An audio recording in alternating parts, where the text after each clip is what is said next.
everyone, Courtney Grunholz back here at my book Nook, still talking about my 90s teen YA fiction. So, of course, I mentioned that Rl Stein got me really big into reading when I got into middle school, mostly his Fear Street stuff. I never really was a fan of any Goosebumps, although I did watch the show, and I did borrow one Goosebumps book to read. It was Be Careful What You Wish For. I never really got into Goosebumps, so, and I keep talking around middle school, they always let us borrow these books that we could read, and, you know, they weren't from the library, so I don't know how they came about them, but, you know, we could read them, but we had to bring them back, and a lot of stuff was, like, point horror books, you know, like Diane Ho and Rl Stein and stuff, so that got me really big into reading, but, I've always been big into reading ever since I was little. I always had tons of books, and I ended up giving away most of my books when I was younger. You know, like my Dr. Seuss books, a bunch of like those little golden books that had different kinds of stories and stuff. I also had like a lot of Disney books, fairy tales, you know, like of the Disney movies, like, you know, like Pinocchio and Sleeping Beauty and Snow White and, you know, stuff about the Disney movies. I did keep my copy of Snow White and Sleeping Beauty, the Disney books that I had. And, you know, I also gave away other books, like a bunch of, like, joke books that I had. I also had, like, you know, other classics of, like, young kids, like, you know, Charlotte's Web and The Secret Garden. So I kind of gave those away, but, you know, I gave them away to a good cause, because my mom told me that, because when I thought that I just, like, gave them away for, like, you know, like, money or something to buy, like, stupid little girl stuff, like nail polish and, you know, stuff from, like, Claire's and things like that. She told me, no, that I gave my books away to a society that gave them away to mountain kids in the Appalachians. So, giving books to children that, you know, couldn't afford books. And, you know, we had a program like that in school where you would, like, give, like, a gift to a child that, you know, their parents didn't have a lot of money and couldn't afford to, like, buy them things. And, you know, they did things like stuffed animals and books, but they also did things like Sega Genesis and stuff like that. So, it's how most of my books got, you know, given away when I was younger. But, of course, I kept all my Fear Street books. I never gave away any of those. And the other collection of books that I had a lot of, where I kept some, were Babysitter Club books, written by Ann M. Martin. So I love the Babysitters Club books. And my mom signed me up for this thing to get Babysitters Club books, where they would send me like 4 books, I think, a month. And it's kind of the way that they did box sets. So they would come like in this little case, and you put them together and be like a case for like your entire collection. I got the first 44 books of the Babysitters Club series before my mom stopped doing it. I guess I didn't want any more, or I don't know why I stopped, but I got the first 44 books. But I had a couple of Babysitters Club books that I also bought from B. Dalton that I had that went after the first 44 books. And the original Babysitters Club series had like 131 books, but it also had like side shoots, like super specials, and it had the mysteries, and it had super mysteries, and the Little Sisters Club, which focused on the character Christie's little stepsister Karen. So it had tons of other books offshooted from the series. But so I pardon me. So I gave away most of the Babysitters Club books that I had. There are a few that I wish that I had kept that I remember really well, but I kept most of them, and I've been kind of finding some more of them at like half-price books whenever me and my husband go out of town. So so right here I have my little collection of the Babysitters Club books that I have. And actually the first 30 5 books were written by Ann M. Martin, and all the ones afterwards were ghost written. So a lot of like writers, like I mentioned, like Nola Thacker and Peter Moran, they like ghost wrote some of these books. So anything after number 35 is not written by Ann M. Martin. But I had a pretty good collection of these books, and and of course it's about a group of girls that get together and they form a Babysitters. And it's Christie Thomas's idea, and then which is the basis of the first book, Christie's great idea.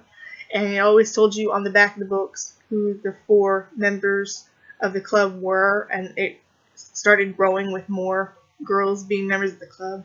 So the first 4 were Christie Thomas, who was the president, Marianne Spire was the secretary, Claudia Kishi was the vice president, and Stacey McGill was the treasurer of the club. So that was the first book in the series. I got this one at half price books because I gave my copy away.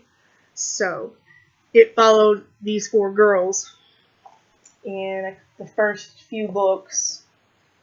Also had number 3, The Truth About Stacy. So Stacy was a diabetic. So she couldn't have like candy and sugar. She was a type 1 diabetic. So she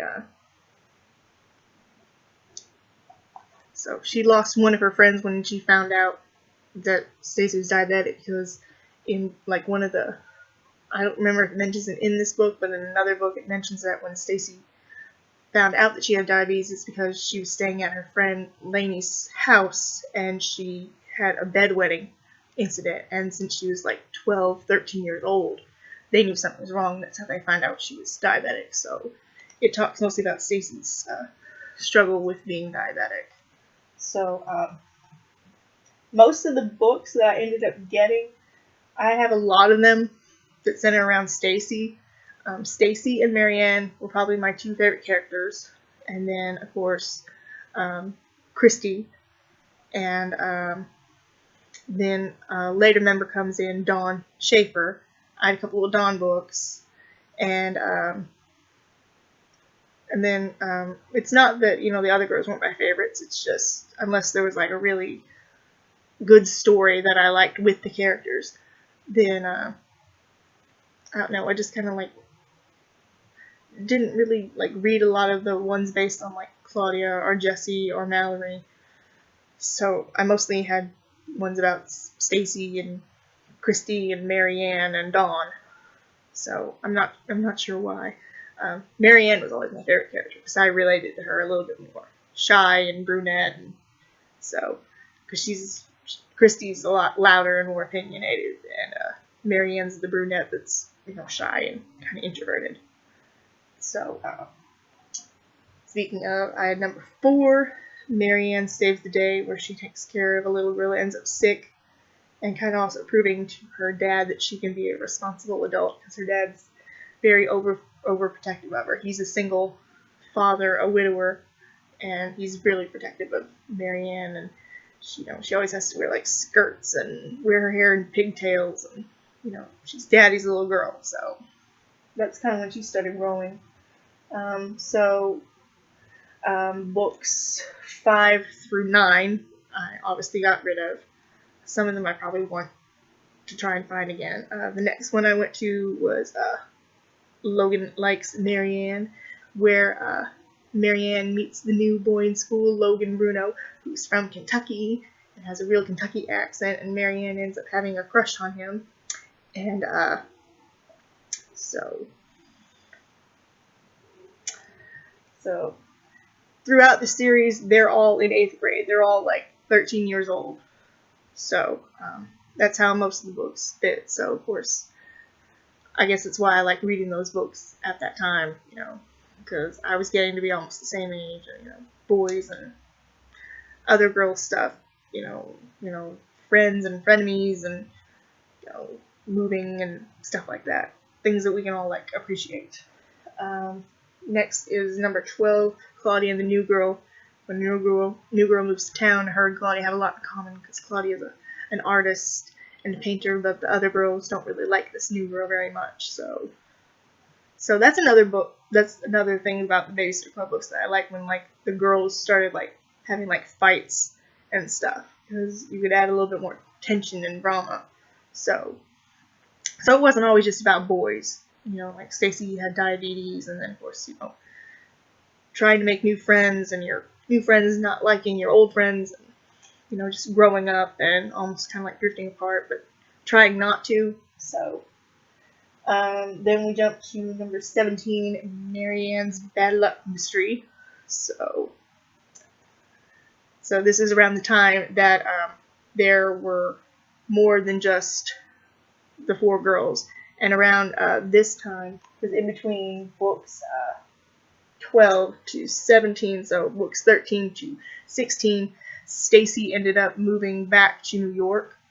So Dawn Schaefer took over her role as the treasurer, and they also added 2 younger girls, Mallory Pike and Jessie Ramsey, who were in the 6th grade, not the 8th grade. So Marianne gets a note in her mailbox with this charm that says that she has to wear this charm, or else bad things will happen to her. But they don't call it a good luck charm, they call it a bad luck charm. That's why it's called Marianne's Bad Luck Mystery. So that was number 17. And then I had the next one, 18, Stacy's Mistake, when she invites the girls to come to New York to visit for a while. So, but everything doesn't go as smooth as Stacy thinks. And we jump from number 18 to number 25.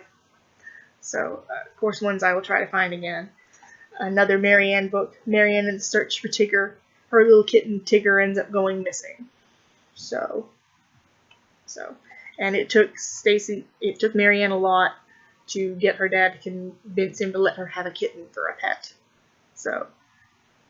And I don't know why I want to call her Stacy, but Stacy's still in New York at this point.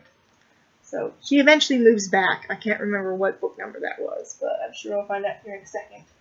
So from book 25 to book 31, Dawn's Wicked Stepsister. And by this time, Stacy's back. So the book before this was a Marianne book, but I did keep it. So Dawn's Wicked Stepsister. Marianne's father ends up marrying Dawn's mother. And so Marianne and Dawn's younger brother Jeff, Dawn's mom, and Marianne's dad are all going to be living together. So I think Dawn's family moves into Marianne's house. So, and Dawn and Marianne don't really get along together through this movement, but it's told through Dawn's point of view. So the next one is the actual next one, number 32, Christie and the Secret of Susan. Christie ends up babysitting for this young girl named Susan, and she's autistic, where she can play any song on the piano that you tell her about, and it can be even like a really, really old song. So Susan's parents, keep her at home a lot. They don't let her go out to like the outside world because people wouldn't be able to, understand, her autism. So Christie is trying to get Susan out to the real world to try to get her some real friends, because Susan's parents are thinking about sending her away to a special school for autistic children. So they always tackle like some serious things in these books. So next, from 32 to number 38. So of course these are when the books started to be ghostwritten. Next one is Christie's Mystery Admirer, number 38. So she starts getting, love notes. So they try to figure out who her mystery admirer is. Then I go from number 38 to number 42. This is like the only book I have with Jessie Ramsey as a character. And this is Jessie and the Dance School Phantom. So Jessie's in ballet, and she gets cast into a role, and then strange things start happening, like her toe shoes get stolen, and she gets all these like threatening messages. So her and the Babysitters Club are gonna try and find out who is doing this to Jessie. So there were a few other Jessie books that I liked that I probably should have kept, but I'll end up finding them again. So there was one story where Jessie meets a boy who is deaf and talks through sign language, so Jessie learns how to sign. So that was a really good book. So I don't know why I ended up giving that one away, but so from number 42 to number 46, Marianne, Mrs. Logan. This is one that I did not have because, like I said, I had the first 44 books. So Marianne and Logan decide to break up for a while. So it's one that I have not read. Another one that I got from Half Price Books. Number 51 is Stacy's ex-best friend. This is about her friend Lainey, who stopped being her friend in New York when she found out Stacy had diabetes. But it's not because she had diabetes, it's because of the bedwetting incident that occurred. So I guess Lainey thought Stacy was immature for like peeing the bed when it wasn't really her fault. But she comes to Stony Brook to visit, and apparently she thinks she's a lot better than all the other girls that Stacy's friends with. So there's that one, which I have not read. Apparently some of these books came with free babysitter bookmarks.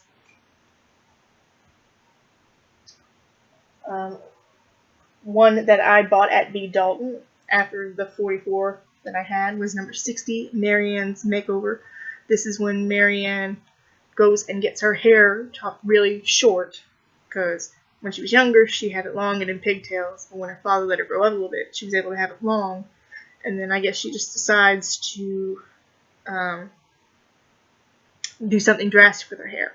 So she gets it cut really short, and she also decides she's going to get some new clothes and start wearing a little bit of makeup, and it seems like her friends are not happy about it. So as you can tell, I think it's supposed to be, can't tell if it's Stacy or Dawn, but the other girls are like looking at her with this new haircut, wondering like what's so special about it and stuff. So another one of those books where they kind of fight a little bit. It seems like Marianne and Logan got back together in between this. So in between number 46 and number 60, they apparently got back. And of course, that's a big jump from the last one I had, which was number 51. So Marianne and Logan got back together. Another one I found at Half Price Books that I have not read yet is Stacy's Big Crush, where Stacy ends up getting a crush on their substitute math teacher. So again, boys and older boys and stuff. There was a Dawn book that I had that I got rid of. I'm going to try to get Dawn and the Older Boy, where she starts going out with an older boy, and her friends think that he's really controlling and stuff. So lots of Babysitters Club books that I used to have that I kind of want to get back. So another one that I did have in my collection that I bought at B. Dalton is Stacy and the Cheerleaders. So Stacy decides she's going to join the try to join the cheerleading squad, and but of course the Babysitters Club think most of the cheerleaders are snobby. But there's a basketball player named Robert that Stacy has a crush on. So of course, so anything that involves cheerleaders, whether it's good or bad, it's always fun to read because, you know, cause some people say most cheerleaders are mean. Not all cheerleaders are mean. Some cheerleaders are mean. So, and another one from Half Price Books that I haven't read yet. Of course, it's another Stacy's book. It's called Stacy's Live. So, Stacy's dad is going to go on a vacation, and he wants Stacy to go with him. But Stacy wants to go because Robert's family is going to be vacationing where they plan to go. So Stacy invites Claudia to go with her. But she doesn't tell Claudia that she wants to, you know, go stay with Robert. And Robert has no idea what's going on either. So this big convoluted mess. But of course, like I said, I always liked Stacy books. So, and the mystery books, I had another one of these mysteries. It was called Marianne and the Secret in the Attic, where Marianne finds out stuff about her grandparents from her mom's side around the time that her mother died. And I don't know why I got rid of that one either, but I did. So these two mystery books that I have, one I actually remember getting at the book fair. It doesn't have a book fair sticker in it, but I know that's where I bought it from. But both of these are mystery books. So they had mysteries and super mysteries. But I had number 7 and number 12. Both of them are Dawn books. So number 7 was Dawn and the Disappearing Dogs. So dogs are starting to get taken around the town of Stony Brook in Connecticut where they live. And one of the dogs that gets stolen is the puppy that belongs to Christie's little brother, David Michael. So Dawn's going to try to find out what's happening with all these disappearing dogs. And then number 12 was Dawn and the Surfer Ghost. So Dawn goes to visit her dad in California, and there's going to be a surfing competition. But one of the surfers disappears. And so they also begin to think that there is maybe a ghost on the beach, a surfer ghost. So, so those are my Babysitters Club books that I had. So there are a few that I want to get back, and then a few that I never got to read that I'm trying to find, which is where most of the half-price ones come in. So, but I like Babysitters Club books. I think I ended up getting rid of them because I thought once I got older, it'd be kind of silly to keep these Babysitter Club books. So I think I wanted to have books that made me seem like it was more mature and more adult. But I ended up keeping some of them. And, you know, eventually, if I have a little girl, you know, maybe she'll enjoy, you know, reading them. And if not, I'll still keep them, and, you know, I don't know, maybe I'll end up giving them, you know, away if I ever find that I don't have a use for them. But, you know, hopefully my book collection will pass on to my children and they'll want to pass it on. Or hopefully they'll gain a love of reading like I have. So, so of course I went from reading Babysitters Club books to reading the Fear Street ones. I guess I could appear, you know, mature and adult. So, that's where these next few books come in. I won't get to this entire stack because some of them are actually going to go into more of a Fear Street territory, but that's all the Rl Stein books I could get on here for right now. So of course, like I said, there were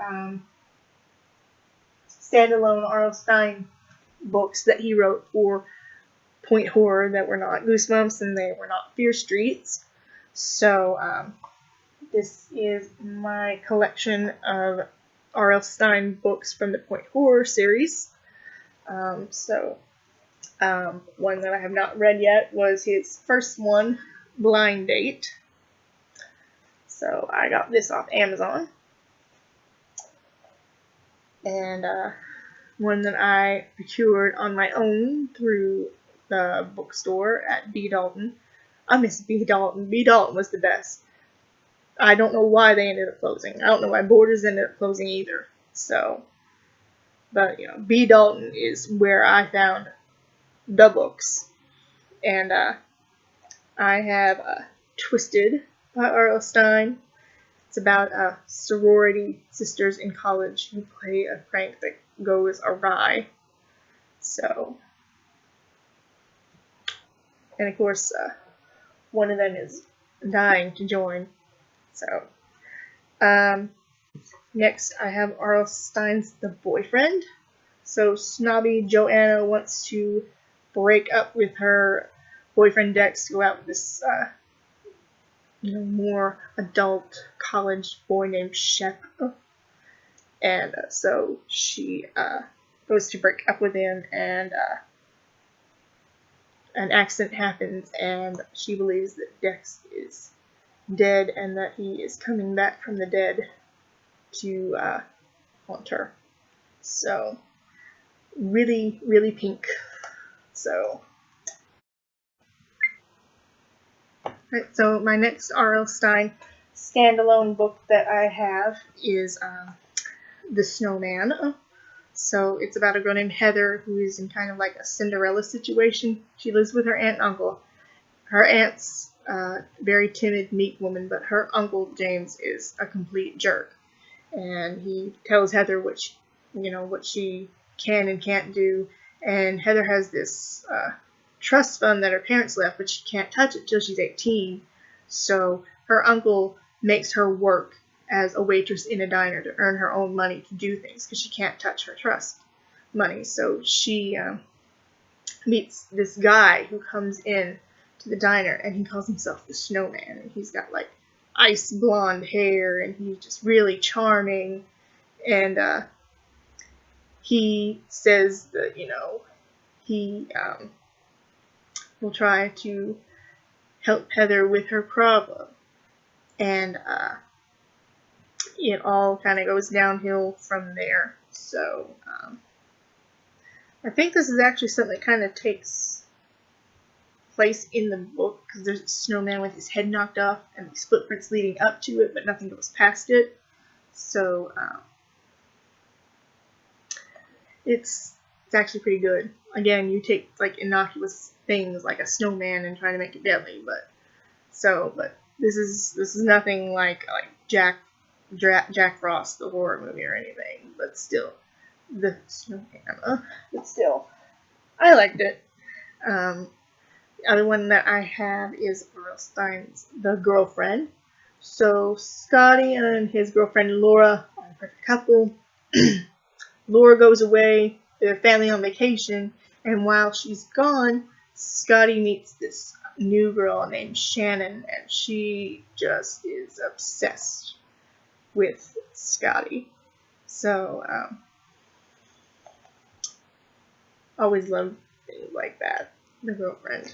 So, and then I have one other R.L. Stein book that I have read,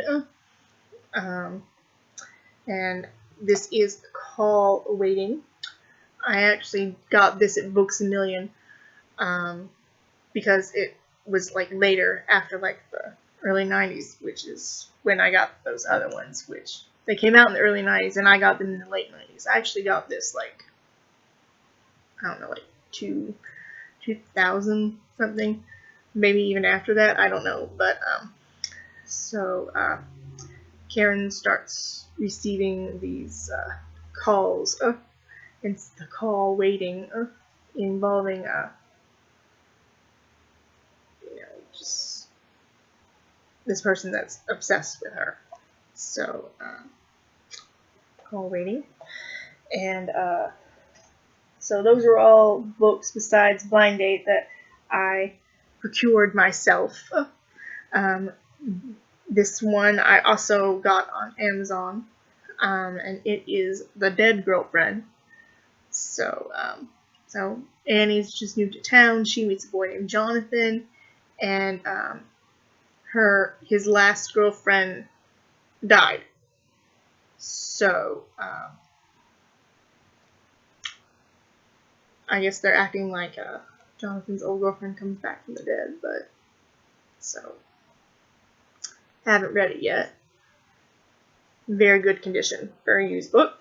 So, and this one that I actually got it at Half Price Books.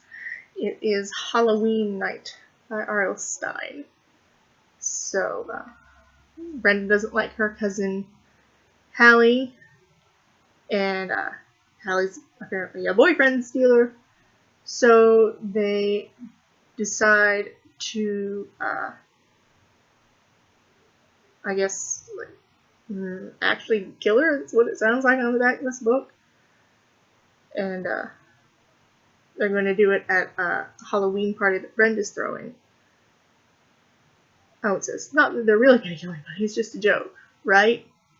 Ha, ha. So, yeah, it almost sounded like they really were going to straight up and murder her until I read more on the back. It's like, oh, it's just like a prank. So apparently it's a prank that goes awry.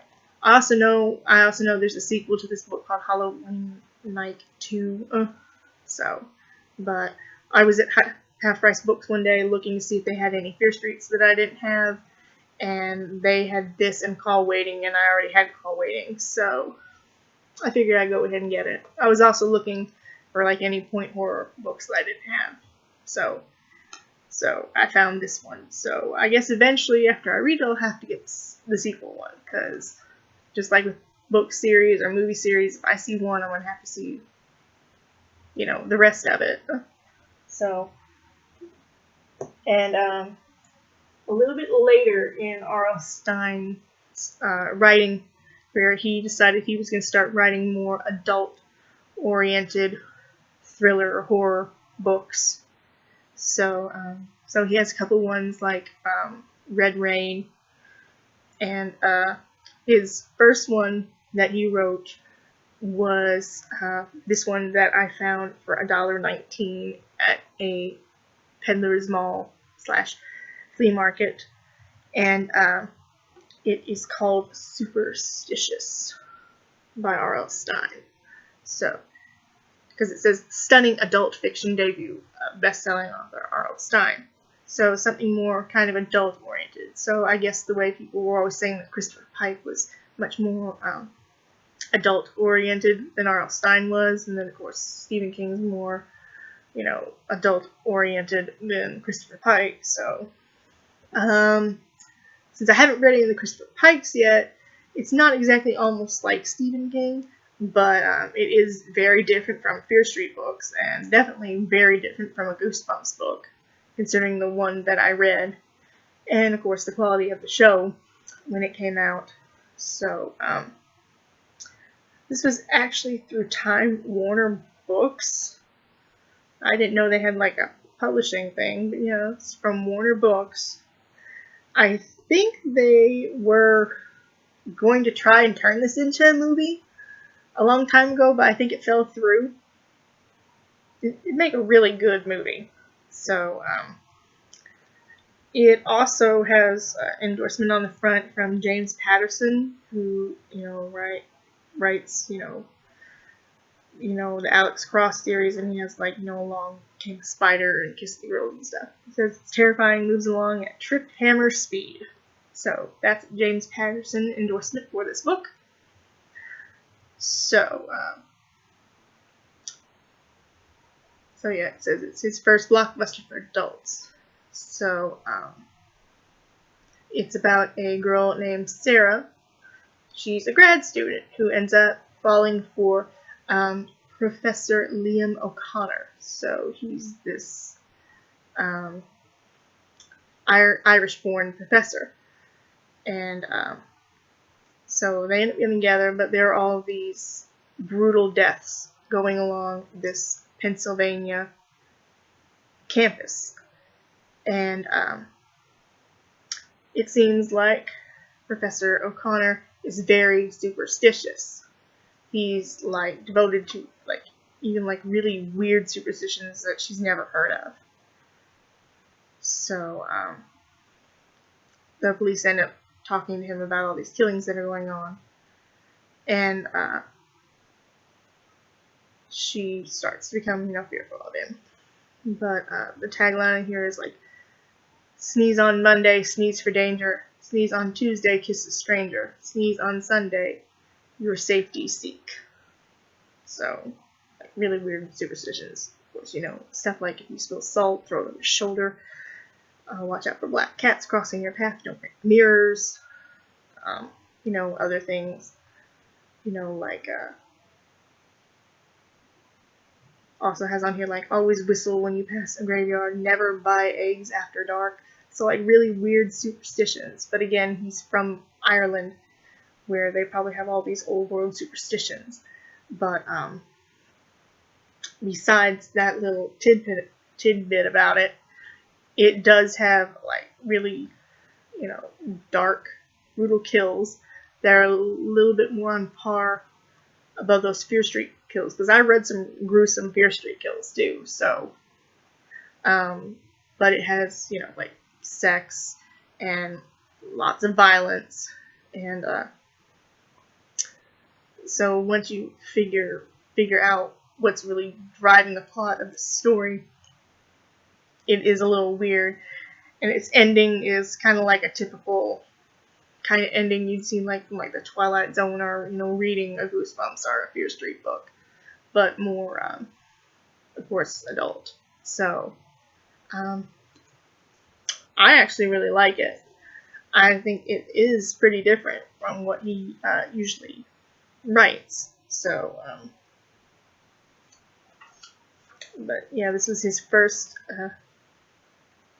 foray into adult fiction. So it's just basically more like kind of a souped up Fear Street book. But so definitely, if your child reads like Goosebumps by Rl Stein, don't let them read this book. But after they get past Goosebumps and start reading Fear Street, they want something a little darker after Fear Street, and they want to continue reading Rl Stein material. This is really good. So, everything else I have here is like Fear Street oriented. So, except for this. This is an omnibus collection. It's called Bitten. And it has his 2 novels that he wrote, Dangerous Girls and Dangerous Girls, The Taste of Night. So, of course, it's about vampires. Got it at Books A Million. So, because I'd never read it before. I'd heard about it, but I guess for me, for a long time, anything that wasn't Fear Street, I kind of didn't really want to read by it, because, like I said, I know he has, like, other more kind of adult books, like Red Rain and I think A Midsummer Night's Scream, which, you know, I haven't read those. But, I guess now that I've gotten to the point, I guess now I'm just ready to read anything Rl Stein that he puts out there. And of course, you know, I'm not really like a target audience for Goosebumps books anymore, but I think, you know, anybody can read a Fear Street book, because, you know, they may be a little immature for some adults, but if you grew up reading them, you'll always love reading Fear Street books. So, but so it's about twin sisters, Destiny and Libby Weller.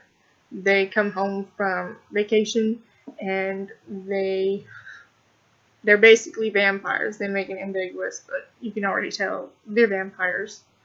So, I have that. So, those are basically my standalone Rl Stein books that are not Fear Street books. Everything else I have by Rl Stein is Fear Street related.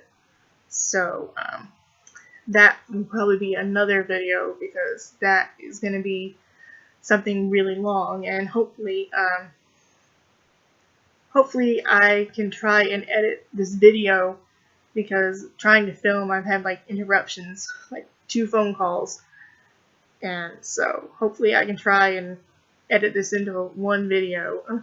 If not, maybe it'll be in parts. But so next time we come back to the book Nook, we're going to be talking about one of my favorite book series of all time by one of my favorite authors.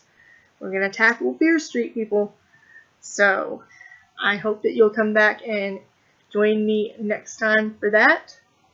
I have no idea when it will be because one of those phone calls was me going in for a job interview tomorrow. So, who knows when I'll be back, but when I come back next time, we're going to take a trip down memory lane on Fear Street.